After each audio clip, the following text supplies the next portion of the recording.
2022년 6월 치러진 경남 창원 이창 보궐선거에서 김영선 전 국민의힘 의원이 출마하였을 당시 사용된 선거 자금 중 5천만 원이 홍준표 대구시장의 최측근으로 알려진 박재기 전 경남개발공사 사장으로부터 흘러들어간 정황이 드러났습니다. 해당 자금은 명태균 씨가 박 전 사장으로부터 받아 사용한 것으로 보이며 이 자금이 선거관리위원회에 신고되지 않았다는 점에서 정치자금법 위반 논란이 제기되고 있습니다. 이 사건은 2020년 4월 총선 당시로 거슬러 올라갑니다. 당시 대구 수성을에 출마했던 홍준표 후보를 위해 명 씨가 운영하던 미래한국연구소가 유리한 여론조사를 실시하고 이에 대한 대가로 박 전 사장이 연구소에 5,600여만 원을 대납한 사실이 한겨레 21의 보도로 확인된 바 있습니다. 이로 인해 명 씨가 홍 전 시장 측과 금전적으로 밀접한 관계를 유지해왔다는 의심이 제기되어 왔습니다. 2022년 보궐선거를 앞두고 명 씨는 박 전 사장으로부터 두 차례에 걸쳐 총 1억 원을 받은 것으로 알려졌습니다. 첫 번째 5천만 원은 2021년 말에서 2022년 초 사이 명 씨가 박 전 사장에게 직접 받아 회계 책임자 강혜경 씨에게 전달하였고, 두 번째 5천만 원은 김태열 전 미래한국연구소 소장이 2022년 4월 4일 홍 전 시장의 선거 사무실을 직접 방문하여 박 전 사장에게 수표 한 장으로 받은 것으로 전해졌습니다. 김 전 소장은 해당 수표와 관련해 명 씨가 박 전 사장에게 돈을 부탁해 놓았다고 하며 빨리 가서 받아오라고 지시하였다고 말했습니다. 그는 또한 박 전 사장이 차용증을 요구할 경우 써주라는 말을 명 씨로부터 들어 1억 원 상당의 차용증을 직접 작성해 전달하였다고 밝혔습니다. 이러한 과정을 통해 조달된 1억 원 중 절반인 5천만 원은 김영선 전 의원이 경남 창원 이창 선거구의 예비후보로 출마할 당시 선거운동 초기 비용으로 사용된 것으로 보입니다.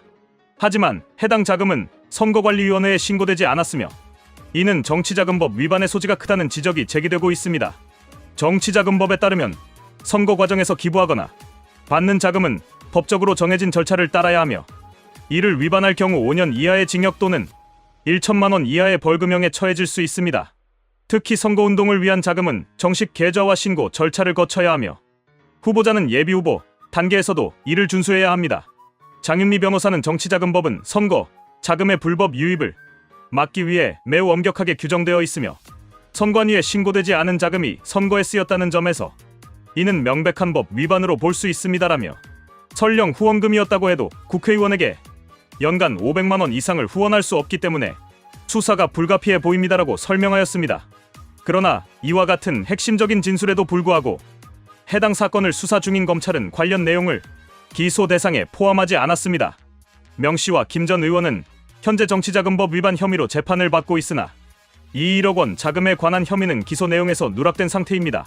창원지검 관계자는 이에 대해 구체적인 확인이 어렵다고 밝혀 수사 미진 논란이 제기되고 있습니다.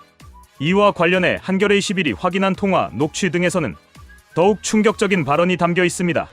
강혜경 씨가 박 전 사장의 독촉을 명 씨에게 전하자 명 씨는 박 전 사장 닥치고 좀 내년 34월까지 있으라고 해라며 계속 독촉하면 선거법 위반으로 홍준표를 고발한다고 하라는 발언을 한 것으로 전해졌습니다. 이는 명 씨가 해당 자금의 성격과 불법성을 인지하고 있었음을 보여주는 정황으로 풀이됩니다. 반면 당사자들은 모두 관련 의혹을 전면 부인하고 있습니다. 명 씨는 박 전 사장에게 현금을 받은 적도 준 적도 없다며 수표가 어떻게 사용됐는지도 모른다고 말하였습니다. 김영선 전 의원 역시 나는 고지식하고 정직한 사람이다. 단돈 10,000원이라도 법대로 썼다며 그 돈이 내 선거에 쓰였다는 흔적은 없다고 반박하였습니다. 홍준표 시장 측은 본건과 관련하여 드릴 답변이 없다며 당사자인 박 전 사장에게 확인하라고 답하였습니다. 하지만 박 전 사장은 이에 대해 아무런 해명을 내놓지 않고 있어 의혹은 더욱 증폭되고 있습니다. 이번 사건의 핵심은 명 씨가 2020년 총선 당시 홍준표 전 후보에게 유리한 여론조사를 통해 정치적 영향력을 행사한 후 이를 기반으로 자금을 지속적으로 지원받아 김 전 의원의 국회 재입성을 도왔다는 구조적 금전관계에 있습니다. 특히 자금의 흐름이 박 전 사장 명 씨, 김 전 의원으로 이어졌고 이 과정에서 법적 절차를 무시한 채 현금이나 수표로 전달되었으며 신고조차 되지 않았다는 점은 중대한 법적 문제를 시사합니다. 검찰이 이러한 명백한 진술과 정황에도 불구하고 수사에 미온적인 태도를 보이고 있다는 점도 비판의 대상이 되고 있습니다. 이미 수차례에 걸쳐 드러난 정치권과의 금전적 커넥션, 그리고 실제 선거 자금으로의 사용 정황이 구체적으로 제시된 이상 검찰은 보다 철저하고 공정한 수사를 통해 국민적 의혹을 해소해야 할 책임이 있습니다.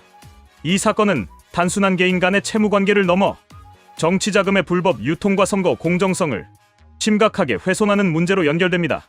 따라서 정치권 전반에 대한 철저한 진상 규명과 함께 관련 법규의 강화 및 공직자 윤리 기준 제정립이 시급하다는 목소리가 커지고 있습니다.